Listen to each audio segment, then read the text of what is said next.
Hey, brothers, you're listening to Home Bar Happy Hour, where it's Christmas time, baby. And we're talking about Krampus, we're talking about those number one birds, and we're talking about Festivus. We're going to go upstairs, we're going to grab our pole and come on down.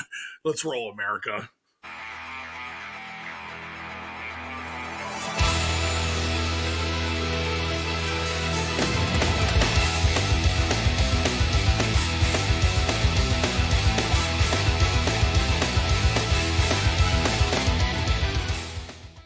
All right, let's roll indeed. This is the week before Christmas and Festivus. We got a lot of problems with you people, and we're going to let you know about them.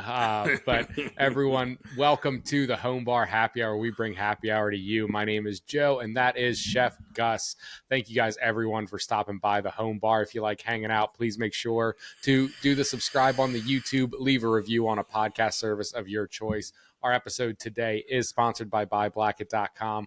We're going to tell you all about that a little later. But for right now, let's get into the big Eagles win this weekend. Mike, how are you feeling about that 4:30 win on Sunday? I knew we were going to win. Like, it was a good matchup right out of the gate, but It's just that the Steelers just lacked a few pieces of offense. Like, they were significantly down on wide receiver, and they're not great on offensive line. I mean, they have a good offensive line. It's just not a great offensive line, and they don't have a really good running back. If they would have had a good running back, and they would have had another, if they would have Pickens in, it would have been I think it would have been a little bit of a closer game. But it's kind of hard to go against our defense when all you have is Austin, and that's it. Yeah, you know what I mean. And a bunch of older veteran, second tier older veteran wide receivers. So, it would have been a closer game if Pickens was in and if they had a better running back. I don't think Najee Harris is a good running back. I think he's trash. But we had the football party. We had the Christmas party here in the Gulag, and we had some decorum here. We had Steeler fans here, and nobody was rubbing in anybody else's noses. So everybody just had a great time. Yeah, there were a couple undesirables there. That's what we'll call the Steelers fans. But it was a good time. I'll be honest, Mike, I was drinking, having a good time, hanging out with a bunch of people. I did not get to watch the game very close. I would hear a couple cheers and woos and then look up at the TV and join in on the cheers and woos. But I was not worried going into that game, especially in Philly. I didn't think it was there was much concern about the Steelers taking away a win from us. And they certainly didn't. We're 10 wins in a row, right? Is that where we're at? Yeah, I do get. I was talking to some of the guys, some of our friends that were Steeler fans here, and I saw that TJ Watt is an absolute beast, and I give that guy so much respect. Yeah, absolutely. I was like, when he pulled that move on Lane Johnson after the chip, how many times you've ever seen that happen against Lane? Now, give or take, Lane is he's older now in football age. Yeah, for sure. But still, at this, that's something to be able to do that, and he pulled off that move to get a sack, and that was just incredible. Or no, was it a sack, or did Hurts get the ball away? I think Hurts threw the ball away just in time. He might have. There were a few. I remember seeing a few. Turnovers on our end, a couple bad fumbles. Again, yeah. I'm the wrong commentator to be asking about this week. I was having too much fun at the Gulag. I know. Trying to watch a game and be a host it's a mental struggle. That's why, man, I was putting down some cranberry orange crushes, man. Yeah, you're tearing them up, and I was tearing them up, shotgunning beers like a young man. It's not just shotgun, biting into them and shotgun. Well, I got somebody who wants to come up. I'm an old man, but I can still attempt to hold my own against some of them. Yeah, still throw down with the best of them. Yeah, he's the same age as me. So okay. He just won the shotgun. He was like looking at me like, "What are you going to use the shotgun your beer?" I was like, "Don't worry about it." And he was like, "Oh, I got to see this." And then I just grabbed that right in it. But that's when the night took a dramatic turn. When you do back to after drinking vodka all day, drop vodka triple sec, and then you go on a shotgun and like 2 beers after after the Steelers Eagles game. Yeah, that's where. Yeah, that'll do it. That'll start heading you downhill real quick. Yeah, it definitely did. But I really appreciate everyone. I don't know if you were there, but anybody and everyone that went up there and broke all the food down, put it away, and cleaned up a little bit. Like, I greatly appreciated it. Monday, I was so exhausted. I don't know what hurt worse. Just like, dude, I was like up from like early in the morning till like till fucking 10 o'clock at night. Yeah. Cleaning, cooking, going over to work, coming back, cooking more, like getting the place all up and ready. And even in the Sunday morning, I was like, on a rampage and stuff, and constantly like going around, like, talking to people and stuff like that. It was just like, dude, I don't know what would hurt worse, the exhaustion or the hangover. I felt like the exhaustion hit me more because I was just so tired. Probably. And then the alcohol doesn't help with sleeping or anything. So yeah, that'll turn you in. That'll get you. But did you have your first round of fantasy football? I did. I lost. My team, like I said, really fell apart. And there's not much I could do. It was. I think my team scored a total of like 104 points this week, and every other team in the league scored like above 130. So it just kind of happens. I had a really great start off to the season and then just tapered off, and that happens sometimes in fantasy football. But I mean, still making the playoffs is great. I don't think I've missed the playoffs in my league in, I don't know, probably 10 years or something. And I've won it a few times and second a couple other times. So I'm still ahead when it comes to money, but we had, so I had my first round bye. So, but the two teams that played each other, it came down to the game last night, and they came within 1 point. Ooh, that's close. Dude, that is a heartbreaker, man. Yeah, I'm like, dude, that sucks. Yeah. And then, like, of course, then I paid attention to my team, and I was 2 points behind him. And then the guy who beat in the other matchup, that guy, he was a point. We were all like 150. I think it was 157, 154, 153, and I was 152. It was wild. Yeah. But that's why you got that first round bye. And I'm like, whew.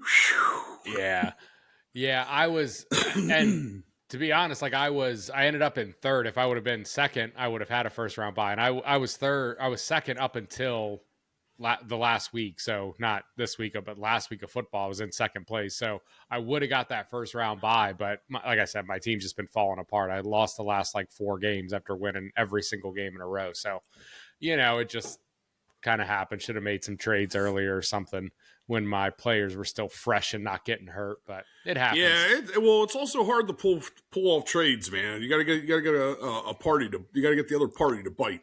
Yeah, and I like, to be honest, I don't know enough about football that like I could easily get screwed out of trades just because I'm not watching every single game every single Sunday. I'm watching the Eagles, and that's about it. Yeah. Let's move on from football here, Joe. We both saw the movie. If you're a Prime member, you get to watch Red One with The Rock and Chris Evans for free. Well, I mean, it's part of your Prime membership. But me personally, I thought it was a good movie. I thought it was it was different. Everything was different about it. I mean, it had like PG-13 action. Like, I didn't think the acting was bad. Yeah, I just thought it was a good Christmas movie. I thought there was a few times where I was laughing in it. Yeah, I mean, I have some thoughts about it. It was okay, for a Christmas movie. It's not bad. It's definitely like an odd. I'm not 100% sure like who like a PG-13 Christmas movie is made for, because it's not really for kids, but it's not for adults either, right? Yeah. Like there's like teenagers, young teenagers. I mean, look, it's a movie where The Rock and Captain America team up to save Santa Claus. So if that's what you're looking for, if you want to see a Jack J.K. Simmons pumping 800 pounds of iron, if you want to see The Rock playing kind of a straight man, and Chris Evans being this goofy kind of dirt bag, let me just give you a good example of Chris Evans' character in this movie. In the first 5 minutes of the movie, he pulls off this weird like Rube Goldberg heist and literally steals candy from a baby. There's a baby Yeah, eating like candy, and he's like steals it from him. You're like, all right, this is the guy's character. he's like, he kind of gives off of like a kind of like a Scrooge, like an Ebenezer Scrooge vibe. He's a bit Scroogey. But yeah, I mean, it's a fine Christmas movie. A little bit of action, little bit of comedy in there, and the whole Krampus scene was absolutely hilarious. Yeah, that scene was pretty good. When he threw that chicken out, and that chicken was being chased by those fucking hellhounds, Yeah. I was pissing myself laughing. Fucking chicken, chickens and monkeys, man, and cats and dogs. Like those four animals, like crack me the fuck up, man. And and then of course when they were, what's that slapping game called? I don't. It's something made up for the movie, right? Yeah, like, well, like Krampus Schlop. Yeah, Krampus Schlop. When he put his hand on the Rock's head, I know it was in the previews, but when he put his hand on the Rock's head, and the Rock's like, "Oh my god!" Yeah. And then when the Rock would change from, because he's an elf, but like he transforms into an elf and like he gets shorter, and so it's like a mini Rock running around. Yeah. I thought that was pretty funny. That was original. Yeah, that was pretty good. I think they could have done a little more with the Rock's powers in that movie. He's basically just like kind of an Ant-Man, right? He like turns into something small and something big, and then can occasionally turn like Hot Wheels cars into real cars. But we'll see. I don't know how this movie did in theaters. Let's see like what the box office did. I wonder if they're going to make it was 90%. No, I mean like what the box office was, not the score. I don't know. Well, I don't know if it was Rotten Tomatoes giving it a 90. I think it was the popcorn score. I'm talking the numbers, like how much money did it make? Oh, 50 million global. Oh, that's on Prime. So it made a lot of people are watching it on Prime. So that's pretty good. But yeah, I mean, I bet they'll make more of it. It earned $32 million its opening weekend. But it ended up with 166 million worldwide. So that was all of it in theaters. That's on a budget of 250 million. So that's not ideal. But we'll see what the numbers look. 250 million? Like, I mean, the movie was basically all CGI. Yeah, they pay a lot of money for that CGI. Whew, I guess so, man. That's where all the money goes to, is the CGI budget. Yeah. So yeah, 250 million. That's a lot of money to spend on a movie. Yeah. I'd pay just to see $250 million in cash. Like you don't have to. Just bring me into a room with $250 million worth of $100 bill stacks up. I'd go see that. You don't have to make a movie with it. Speaking of Krampus, I saw the Krampus movie for the first time Saturday night. Okay, little horror Christmas flick. Yeah, I don't even know if it was too much. I mean, I guess it was kind of horror-ish, but I mean, I thought it was going to be, but it really wasn't as horror. It was just a bunch of miserable people around for Christmas, and then of course Krampus shows up to deal out punishment for those who are naughty. Okay, I haven't seen the movie, so is that what he does? He goes and terrorizes kids. Okay. Well, not just kids, but adults as well. Okay, just the bad ones. Yeah. Everyone on the naughty list.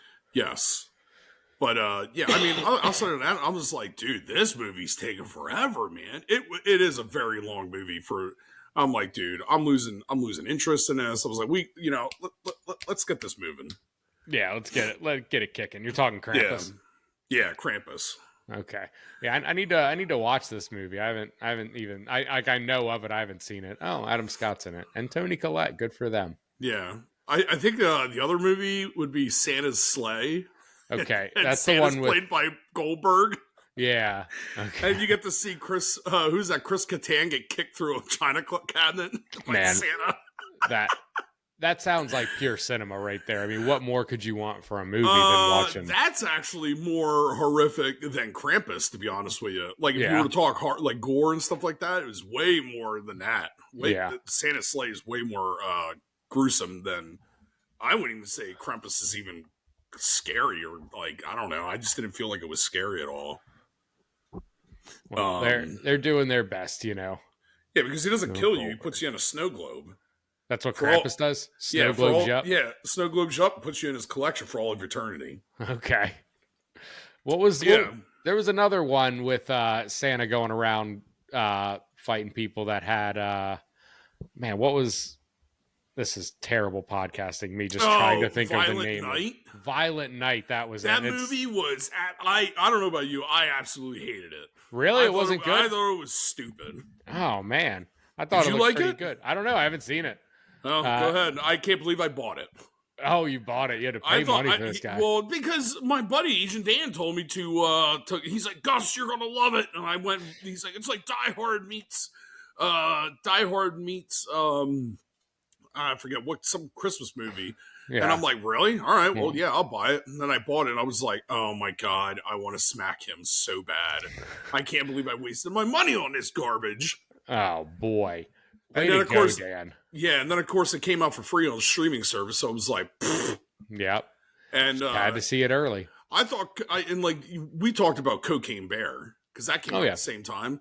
I thought Cocaine Bear was better than Violent Night, and Cocaine Bear was horrible. Cocaine Bear was great. That was a fantastic movie. Pure cinema, Mike. Oh man, what other movie can you think of that has a 2-word title and you know everything you need to know about that movie? Cocaine Bear. There's a bear, he gets on cocaine, and he goes on a murder spree. I like that movie a lot. I mean, not talking about numbers in the title, but Snakes on a Plane. Another terrible movie. Snakes on a Plane was great. Oh, my God. No wonder you and Dan, no wonder you have Dan as a follower. Yeah, me and Dan are just going to sit around watching movies you hate. The movies that I love, Die Hard, Lethal Weapon. Sure, I don't care. I don't care what people say. Those are Christmas movies. Dude, when Mel Gibson's going in there and he's buying a Christmas tree, and it's like it turns out to be a bunch of cocaine dealers, and he's like, "You're crazy, man." He's like crazy. He starts smacking himself in the face. I thought that was pretty good. They're fucking selling cocaine out of the back of a Christmas tree trailer.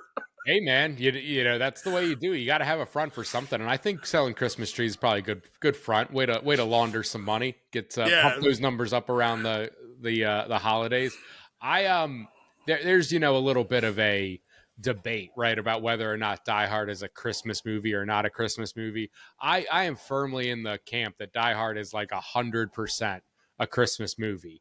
Yeah, it takes place on Christmas Eve. Everything about it. They're singing Christmas, like there's Christmas music in it. I mean, like he literally sends a bad guy down the elevator with a Santa hat, wrapped in Christmas lights, with a shirt that says, "Now I have a machine gun." Ho, ho, ho. Ho, ho, ho. It's also just such a great action movie. I think that's like what's, hard for people to wrap their head around. But yeah, I mean, like it's so good. It's filled with Christmas cheer throughout the entire time. There's he used Christmas wrapping tape, like designer tape. The tape is his Beretta on the back of his back. He had 2 rounds left. He does, and that movie ends very much like Home Alone. It ends with him and Holly Gennaro getting ready to go home to their kids on Christmas morning, all getting reunited. That's a Home Alone ending right there. That's the same as that movie. It is 100% a Christmas film. Also, Die Hard 2 is also a Christmas movie. It takes place in Dallas Airport during Christmas. Yep, Die Hard 3 is not. Yeah. What more could you want out of a Christmas action movie than being in an airport and a terrorist attack the airport? Yep. Thank God John McClane was there. I know, right? What? I think the best part of that was when he kicks what's his name? He played in Coming to America as McDowell's. You remember him? He just passed away too. Oh, I don't. Yeah, the black guy. He played the colonel in it, and he's like, he told right there on the edge of the plane when they're fighting each other. He's like, "That's a shame, McClane. What do you say?" He's like, "We could have been friends." And then he McClane kicks him into the jet engine. He's like, "I got enough friends." Is it James Earl Jones? Is that who it is? No, not James Earl Jones. Okay. Yeah, you got to keep going more. You got to go McDowell and Coming to America. Allison Dean? That's Patrice McDowell. I don't know. Now I'm just looking. I got it. Cleo McDowell. McDowell. Yeah, that's the guy. Okay. He just passed away? Sorry to hear that. Oh, John Yeah. Amos. Yeah, Yes, yeah, John yeah. Amos. Yeah. Good times. Yeah. Yeah, but also, what was another? Yeah, those are the other two. One of my favorite, uh, Jim Carrey's "How the Grinch Stole Christmas." It's a great one. My sister and I could do like quote as much of that as from Christmas Vacation. Okay. Oh my god, dude! When I thought like the funniest was when he's like coming down for the the Cheermeister Award, and he Yeah. comes down, and they're like, "First, a little family reunion. They clothed you, they bathed you, your own." I forget what they call parents in there, like, and then he goes, "Oh my god, you're both still living." And then they just like put him down. He's like, "Come on, this is too much." And then they put that "I Love Christmas" sweater on. He's like, "Ah!" And then they throw him in get him in a chair. And he's like, "What's a chair? You didn't tell me anything about the chair." And then he goes in there and they're like, "Fudge Drudge." And he's like, "All you got?" And they keep on stuffing his mouth. "All you got?" That was fucking great. I love that. Yeah. Gifts. That's a good one. Gifts. They did. Man. They did a great job making. Ron Howard directed that, right? Yeah, they did a great job with that one, and that kind of started like the trend of turning Dr. Seuss books into movies, live right? actions. Yeah, live action movies. Yeah, yeah. They'd have like the little cartoons that pretty much like followed the book and were like 20 or 30 minutes, but this was the first like full big on production of it. Yeah. And Jim Carrey's just a genius. He's hilarious. I've been watching the Sonic the Hedgehog movies, getting ready for Sonic 3 this week, and he's great in those flicks. He's just stupid and goofy. There's one scene he's like talking to someone, and he's like, you're formula fed when you were a baby. He's like, actually, I was breastfed. He's like, why would you throw that in my orphan face? I was like, that's good. It's a good joke. He does. He's the voice of Ebenezer Scrooge in Disney's A Christmas Carol. Yeah, they did he is. Like I guess you would call it animated. Yeah, it's animated. They get really silly. I think with like they're calling like stuff live action now, right? They did like the Lion King and they did like a Dumbo. And like this is live action. It's like it's all CG, man. It's just different. These aren't real lions you guys are out here filming. It's not live action, you know. Jungle Book, all those flicks. It's like he just stood there hating the Who's. And then he just whips out a book and he's like, alphabetically, Abracadabra Who? I hate you! Hate, double hate, loathe entirely. And then, of course, then you have Elf, which was there's certain points in there like when he tickle fight or like when he's like Santa. Oh, those are good. I think the best was when he's down in the mailroom and then he takes that dude's his flask and dumps it in his coffee, and then they're both fucking hammered. And then he gets a phone call. James Caan gets a phone call from down there, and like Will Ferrell's down there, they're dancing on the table and shit. Yeah, that was great. Yeah, I thought that was fucking hilarious. Elf and like the Grinch Who Stole Christmas. Maybe that was the last. I don't know if those came out like the same time.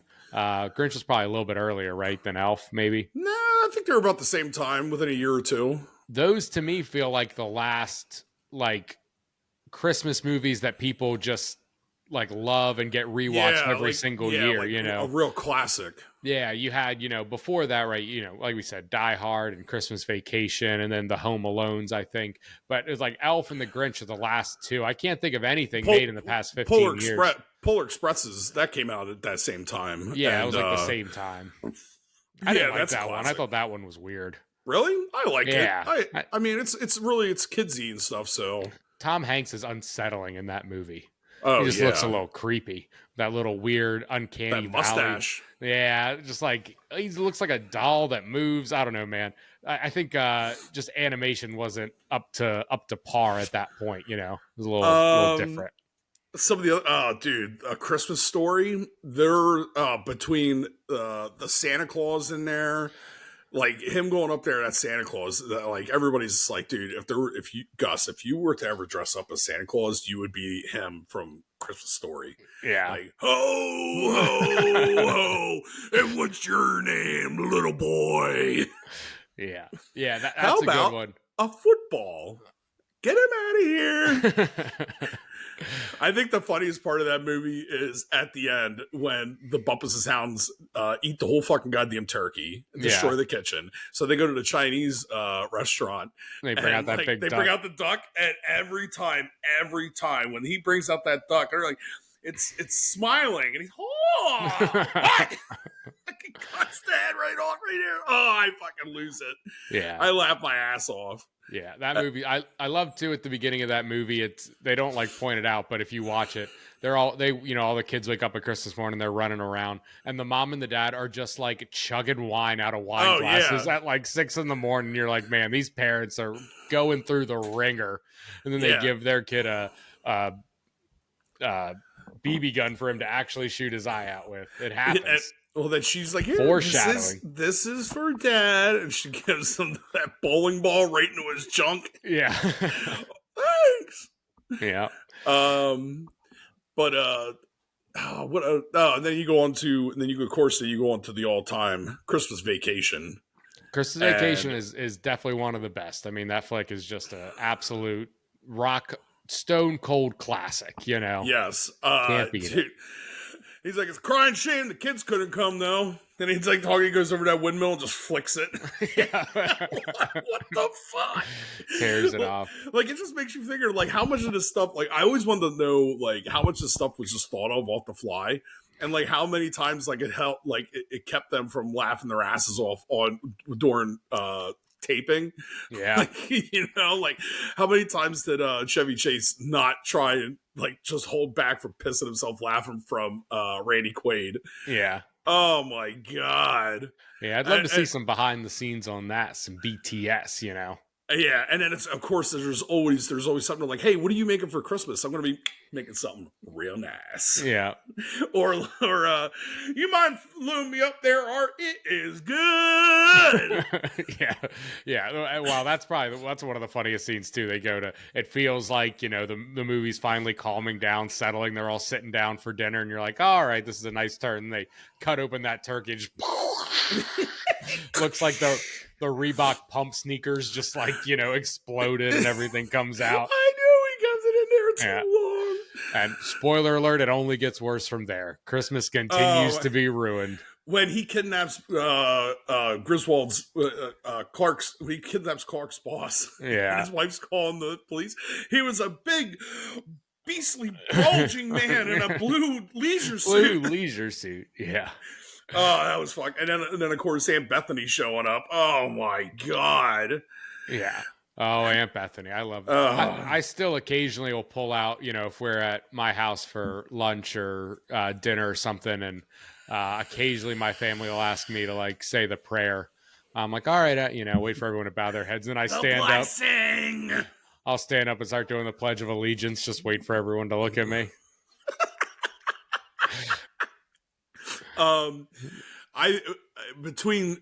I think the cat getting electrocuted underneath when he's and his fire underneath the chair, that gets me tears every time. I don't know if you saw my Christmas tree upstairs, but I did buy. They do sell like it looks like it's the cat fried, and it's got like a white lights attached to it that you plug in with your tree lights. Yeah, and it's got like funny. The white cat fur over there. Oh my god, that's great. And and he comes and he's like, "What's that smell?" Fried pussycat. Yeah, and then Eddie tries to take the chair. Yeah, you get that fumigated. Yeah, what does he say? He's like, don't mind if I ask you there, Clark, but how much just set you back? This is a high quality item. Yeah. I like to get this fumigated here. Or he's out there drinking a beer, smoking a cigar, and emptying his fucking goddamn shitter. Yeah. Oh, yeah, right. That dude's coming out to go run. He's like, what the fuck? He looks over, Merry Christmas! Oh man, everyone's got a relative like that too. That's why it's so relatable. You just have someone that is just so aloof and so like, embarrassing for the whole family, but a heart of gold. No brain in their head, but a heart of gold. Is This that guy you? Are right you the here, one? most likely, probably me.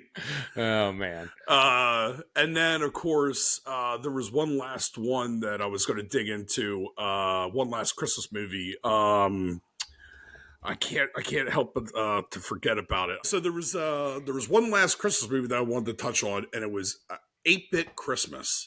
I don't know if you ever seen it. It's on HBO Max. I did. I saw it. I liked it a lot. Neil Patrick Harris. Yeah. He's looking for that movie though is it's good, but it's aimed right for us. It's nostalgia driven. I remember getting the year like my brother got a Nintendo for Christmas. That was a big thing. Yep, and the same with us too. Same with us getting a Nintendo for Christmas. The outside of, oh dude, the bully who like never left first grade or whatever, he just stayed for what is that, fourth grade they were in? Fourth grade or something like that? Yeah, and he was supposed to be in like 8th grade. And he was like, who wants a piece of this strawberry cake, playing King of the Hill and just taking out all the kids. Yeah, I thought that was kind of funny. But no, and then of course Home Alone. I believe I like the first Home Alone better than the second one. Yeah, but the second one, the antics in the second one were a lot better too. When he hit Marv in the head with those bricks, that was good. When Marv fell down into the hole and then he fucking gets up and starts slipping and sliding, and then when he fucking finally bites it and goes right in there and it just drags him into the paint and it falls down over top of him. I thought that was great. And then he gets fucking electrocuted. And every time somebody, it doesn't matter if it's a cat or somebody, if you could pull it off, that's humor for me. Like, I will piss my pants laughing. Anybody, it doesn't even have to be in a Christmas movie or anything like that. It could be like fucking like somebody getting tased. Like you get like these Karens that are coming after. You saw that one video of that one Karen. She's like casting some spell on the police officer, and she just like was charging at him, and he's like, "Don't do it! Stop! You're gonna get tased." It's a bad idea, ma'am. And he tased her. She fucking locked up like a hot dog and just fell over. Yeah, that'll do it. The Hangover has the best tase scene. Oh yeah, they're at the police, down at the precinct, and they have all the kids shooting them, gets them right in the face. Oh my god, just keeps going. We've seen this before. You just got to give them another one. Yeah, these big guys. You got to give them another jolt. These big guys. Oh man, not you, fat Jesus. Oh, that was good.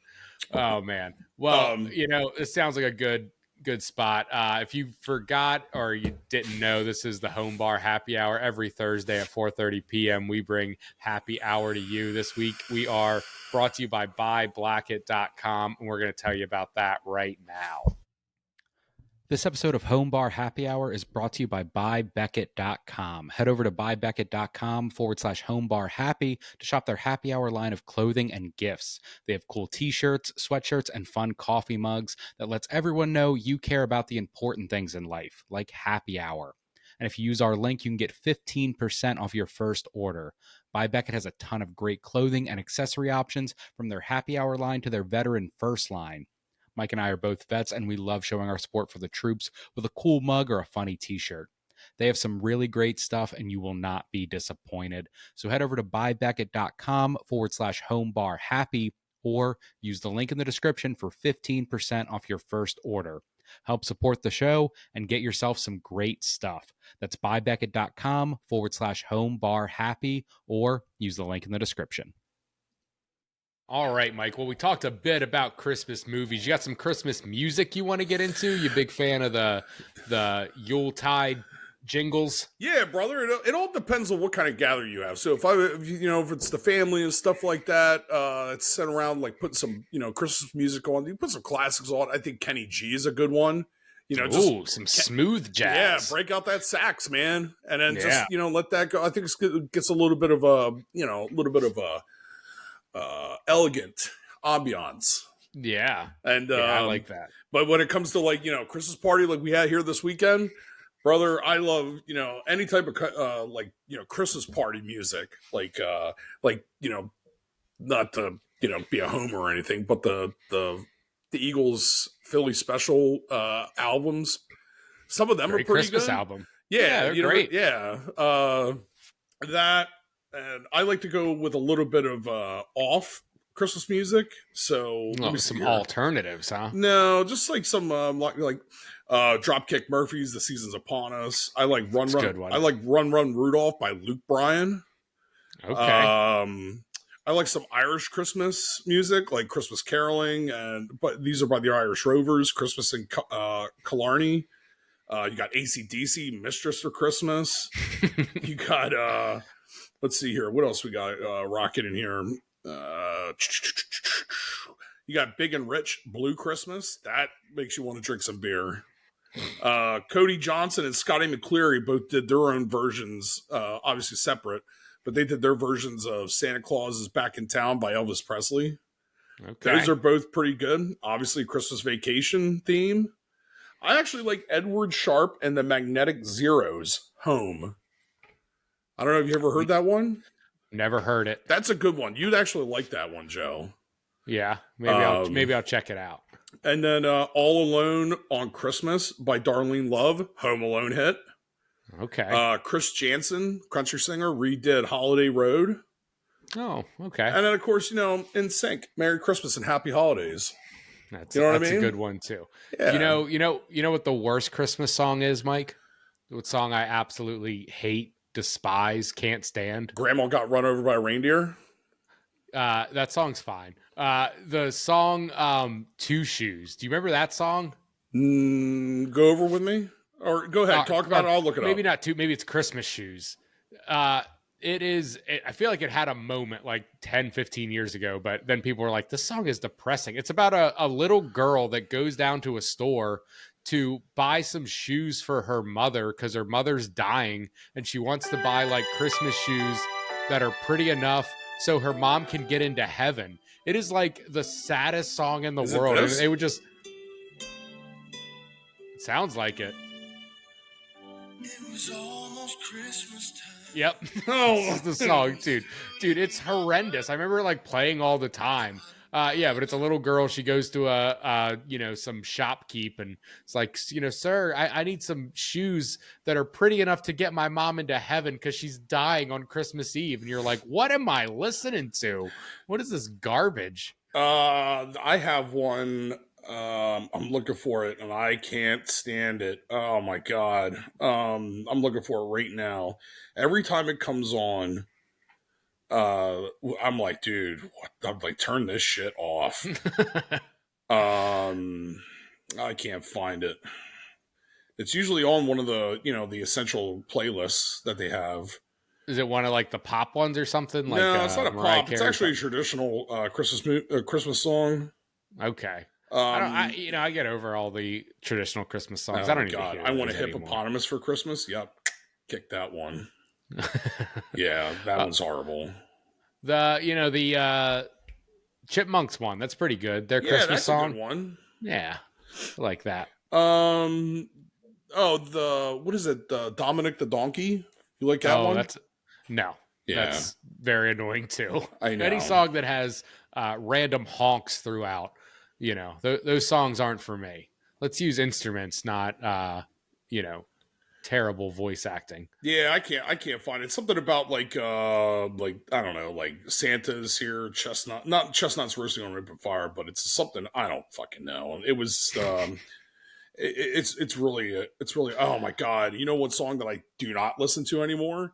And it's actually a shame because it's actually a good one, but I don't listen to it because it's like obsessive. All I want for Christmas is you, Mariah Carey. Yeah, it's been destroyed. They play that one a lot. After Love Actually, that song had its moment, and we just couldn't let it rest after that. We should have let it go. Oh man, you got to get some Feliz Navidad in there. Yeah, and some Malek, my God, it's so time to say on a wine Christmas day. But Happy Christmas War is over. Oh yeah, that's the John Lennon. The John Lennon, the Paul McCartney ones. Those are good. Yeah. But yeah, some of them are kind of like get you a little down. Yeah, you don't want to be depressed at Christmas time. It's all about having friends and being around your closest friends and family and stuff, and having some cocktails, eating some some really good food. Yeah, leave the bummer for New Year's. There's no good New Year's song. They should make a New Year's song, a New Year, New Me. Yeah, I know, right? But let's get into Festivus, brother. Let's move on to it, man. I love Festivus. Dude, that episode is absolutely hilarious. Did you know that when Kramer and Frank came walking into Monk's and he was dragging the pole? Do you know that was like, it was impromptu? Like before they entered, like Kramer was like, he said to Frank, he said, hey, before we walk in there, just drag the pole with you. That sound of dragging the pole adds so much more humor to it. And sure enough, it did. Oh my God. Yeah. And then like George, like trying to explain to Jerry and Elaine about Festivus. What Festivus is. Yeah. The feats of strength. Yes. The feats of strength. Then he brought out the recording and started to play. I got a lot of problems with you people. And you're going to hear about it. Kruger, my son tells me your company stinks. And then of course, the two junkies from the betting office came along, and because Elaine was too busy like hanging out in the and like her mascara and everything was running, so she looked like she was like a junkie too. And then and the dude's like, he leans in, he's like, I think you're a fox.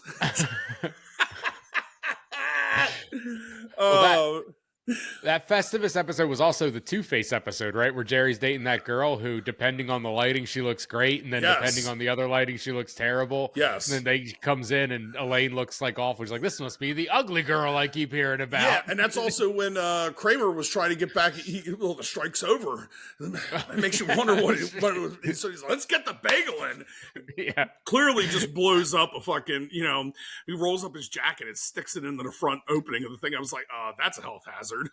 Yeah. And I'm like, and then they're like, oh, hey, I brought you some bagels over. And he's like, I made them with my own hands. Or like day old bagels. Not even the homeless want them. Right. I do love the idea that they, because I mean, Festivus was like season 8 or something, right? Like it was later in the show, but they added a backstory to Kramer never working, and it's just that he's been on strike from a bagel shop for a decade or so. And then he put in a request to have off for Festivus. And he's like, no, I need you to work here. And he's like, you're violating my, or what do you say, religious beliefs or something? He's like, I'm going on strike. And she's like, hey, I want a bagel. You're siding with management? Scab! And then he's outside there. It was funny because I was just in the kitchen helping the owners run breakfast for the Arsenal soccer fans Saturday morning, and like there was like getting like we do like breakfast sandwiches that either were like toast, English muffin, or bagel. And then like the tickets are coming off, and I'm like yelling, "No bagel, no bagel, no bagel, no bagel, no bagel." That was a good time. I actually like doing breakfast there. It's just that was my first time doing it for them, so it was a little off. But yeah, dude, I was like kicking out some killer fucking omelets, man. Yeah, good omelet, dude. You can't beat it. I said it's just like I prefer the taste over like for me. It's a little hard to do an omelet on a flat top, because on the flat top there's like the egg will fucking just do whatever it wants to do. If you got it in a skillet, you can able to keep it round, and you could do your threefold omelet. Yeah. But like so with that, I'm like trying to shape and then it's all about keeping the heat low, because you don't want to burn the omelet. You want it to cook all the way through as you're flipping it. So oh man, dude, I think I only had like one. We were busy too. I think I only had one omelet that went out that was kind of little browned on the edges on the outside. Other than that, man, they were fucking great, man. Just nice buttery fucking omelets coming out. That's what you want. You want a good buttery omelet. Yeah.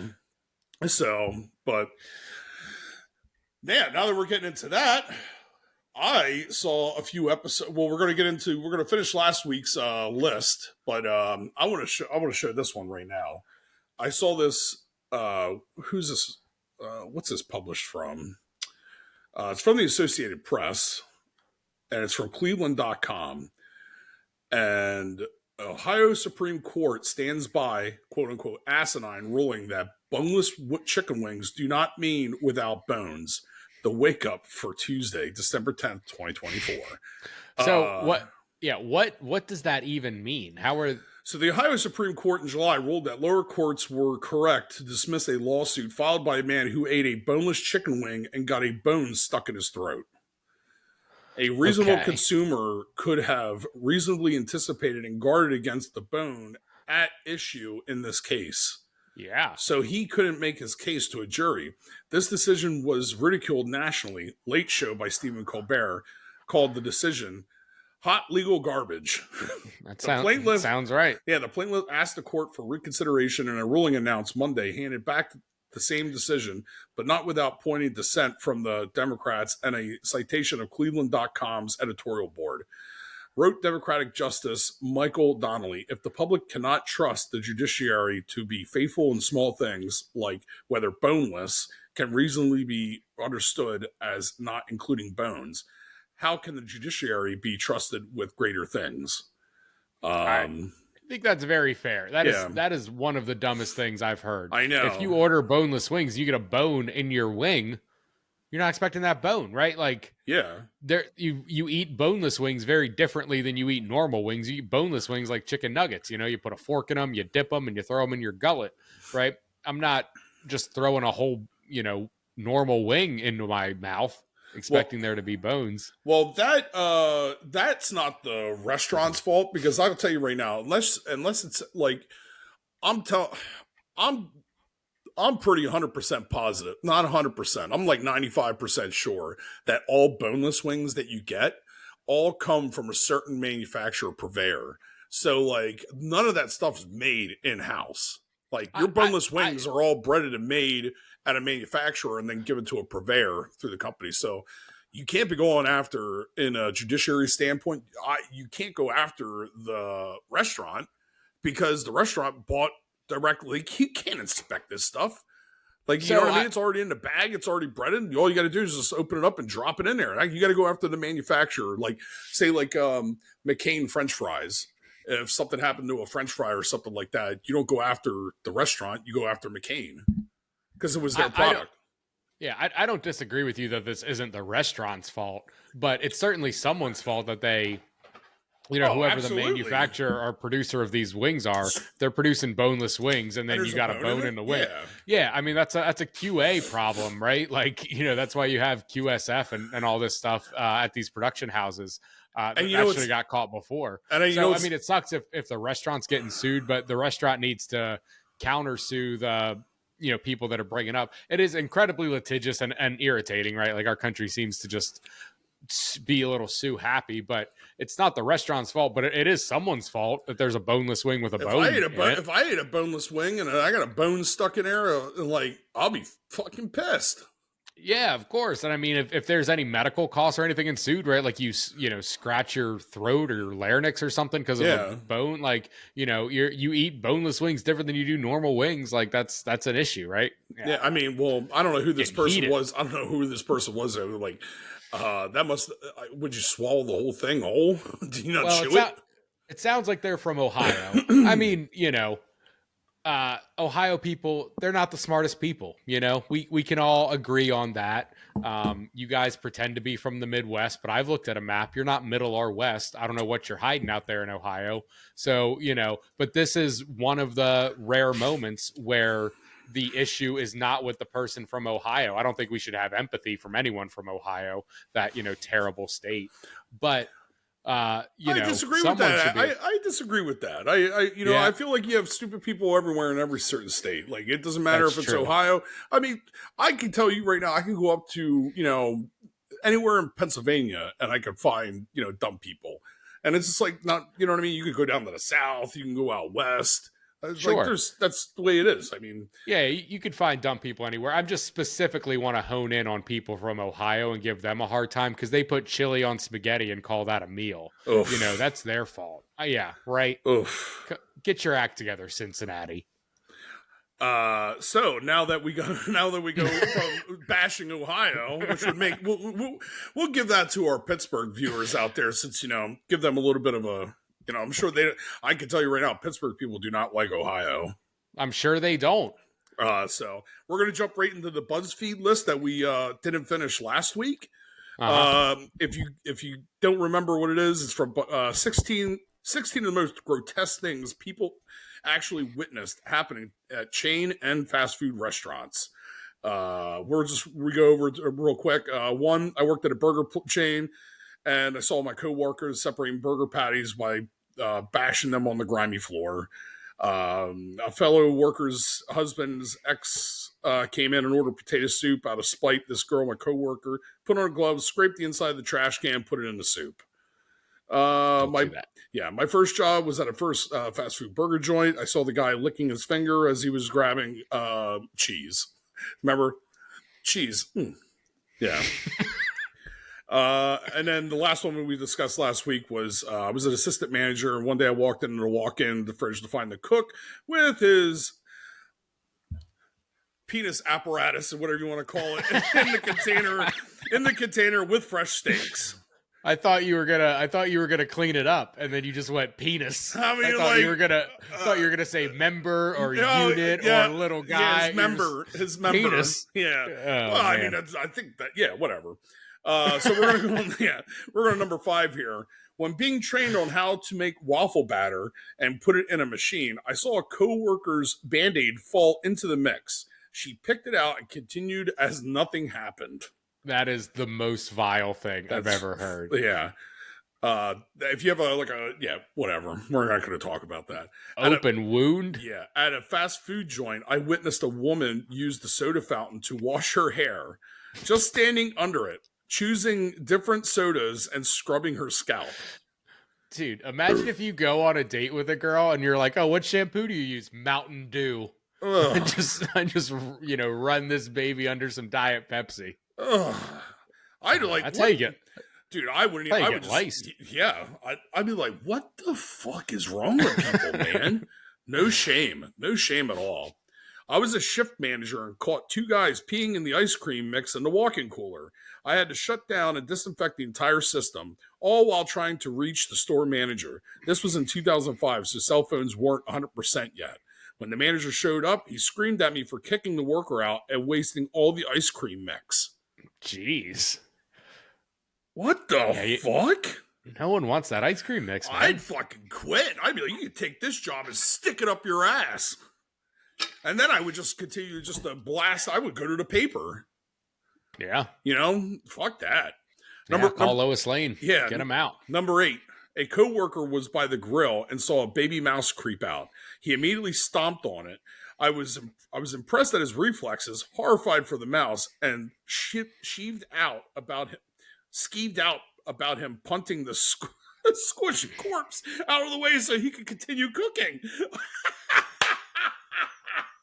Goosh! Get out of here, you little rodent.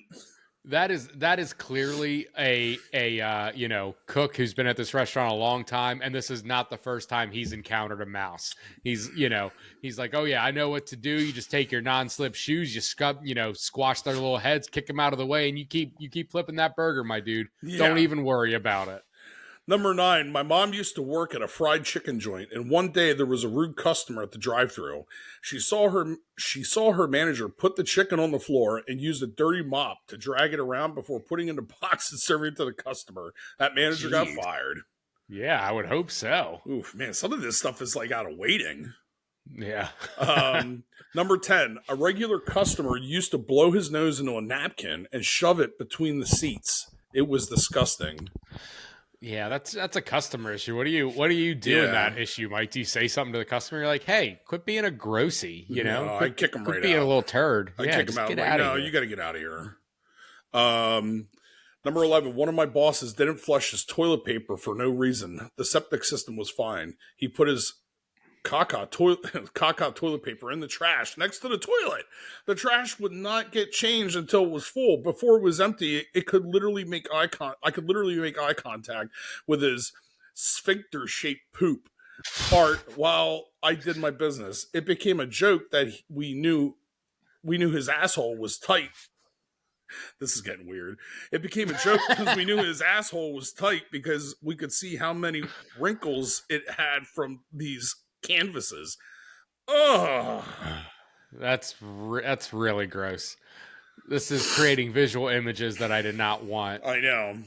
But yeah, so yeah, we're not done yet. We still got 4 more. Number 12. In the drive-thru, you could see out the window, but the customer couldn't see in. One day, a lady in the drive-thru got out, pulled her pants down, and peed. The girl I was working with and I just stared in shock. The lady didn't even clean her hands afterwards. I was the one that had to hand her ice cream cone. I was sick to my stomach after seeing that. Well, if you're wearing gloves, it doesn't really matter because you throw the gloves out, so... No, this was a girl driving, right? Yeah, it was the customer. It was the customer in the drive-thru. Right. Yeah, but she's said wearing gloves. Yeah, she wouldn't be wearing. That's what she was grossed out by handing her because she had the touch because she didn't wash her hands or anything because she was peeing. Oh, gotcha. And I'm like, well, if you're wearing gloves, like you just hand her. You don't, there's that barrier between your hand and her hand. Here you go. Here's your food, you foul creature, and just take it off, wash your hands, put new ones on. Yeah, that's pretty gross. I know. I'm all about wearing fucking gloves. Oof. Yeah, whatever. Number 13. My brother saw a worker cooking omelets, wipe down the cooking surface with a rag, then wipe his face with it before wiping it down again. Ugh. Dude, your face is going to get so pimply, right? Yeah, just add grease to your face. Yep. Number 14. At a Chinese chain, my mom and I witnessed the chef spit out the most mucus-filled loogie known to mankind in a sink. We never ate there again. Well, where's he supposed to spit in a trash can? Yeah, he's got to spit it somewhere. Come on, guys. Yeah, if it's you're at a Chinese place to begin with, and how are you able to see? Well, I'm not defending this guy, but at the same, where the fuck's he supposed? Is he supposed to swallow it? No, you spit that shit out in a sink or in a trash can. Yep. And then you run. Well, if you spit in a sink, obviously, run the hot water and wash your hands and shit. Maybe go a little bit more effort into it by washing the sink a little bit. Especially if it's like a food, like if you're washing vegetables and meat in there, you know what I mean? Yeah, you don't want to spit in there. You should spit in the utility, the utility sink. Yeah. I used to work at a chain donut place, and one time I saw the manager pick up a cinnamon roll that dropped on the floor and serve it to a customer. Yeah, that's fucking foul. Yeah, I think that probably happens more than people realize. Yeah. Too, and then number 16. When I was around 19, I worked at a chain restaurant, and these guys were rude, yelling about how long the food was taking. I had a cold, so when I bent over to get the food, a drip of snot came out and landed right in the man's spaghetti. I asked him how it was partway through, and he said, good. That's vengeance shit right there. That's kind of not good. That's kind of like when Elaine came in and she sneezed on the fucking on what was that food that got the NBC president sick? I don't know. It started with a P. Shit. But yeah, that's kind of like how I was like, dude, how is Elaine able to come back here into the kitchen, man? I'd be like, get the fuck out of here! When you lost your fucking mind, you're not allowed back here. Yeah, I don't ever eat at a place that serves snot-rocket spaghetti. That's. Dude, real quick. One time in the Army, back in the day, back before I went to Iraq, so it was like 2001, 2002. We're in line for chow, and the one KB, we called him. I can't say his name, but his nickname was, we called him Z-Man. And Z-Man was on KP, and this dude was in Desert Storm, and he was still in E4. So that gives you an idea of he was like he was probably in his 40s. He had like a creepy, he was a significant creeper, man. Yeah. And so he was on KP, and we're all standing in line there for lunch, and he's back there just picking his nose and flicking it behind the line. And we're all like, no, just threw our plates down, just turned around and walked right out. We're like, nah, we're going to get something to eat somewhere else. Yeah, I'm not eating here today. Yeah, so, dude, I was just cracking. I'm like, what the fuck? What did I get myself into? Yeah, that's rough, dude. That's disgusting. But thanks to him, I had to be on KP a lot fucking more. Yeah. Well, I was just a private back then, so... Yeah, you all got it. You got to do your dues, right? Everyone's got to run through it, and maybe that was his master plan, to just be so disgusting that they never ask him to do KP ever again. We did get back to him though. Me and the other guys, Brooks and I, were walking out into the motor pool, and it was fucking snowing, and it was like a bunch. They had all the E5s and up in the classroom because we were mobilizing. And they sent all the E4s and below, so all the senior E4s are out there handing out logbooks for us to, do PMCS on the trucks and shit. And we were just wrestling each other. They just let the kids go out and play in the fucking motor pool. There was no the E4s were trying to tell us what to do. We're like, fuck you. Like, dude, we were picking up snowballs. Z-Man's walking across, and man, Brooks he fucking chucked a banger right across, man. It fucking hit him right in the back of the head, blew his fucking hat off. Oh, it was hilarious. Hey, you stop that. I saw you, Brooks. I knew it was you. Oh, man. Oh, yeah, we were pretty wild back then. Well, you got to put some people in their place. Oh, yeah. But that's all I got to say, Joe. And that's all I got to. Thank you guys so much for hanging out at the home bar. We will see you next Thursday. You want to end us out, Mike? Yes, that will be our Christmas special. Yep. So tune in. Merry Christmas special. And have a safe and happy weekend.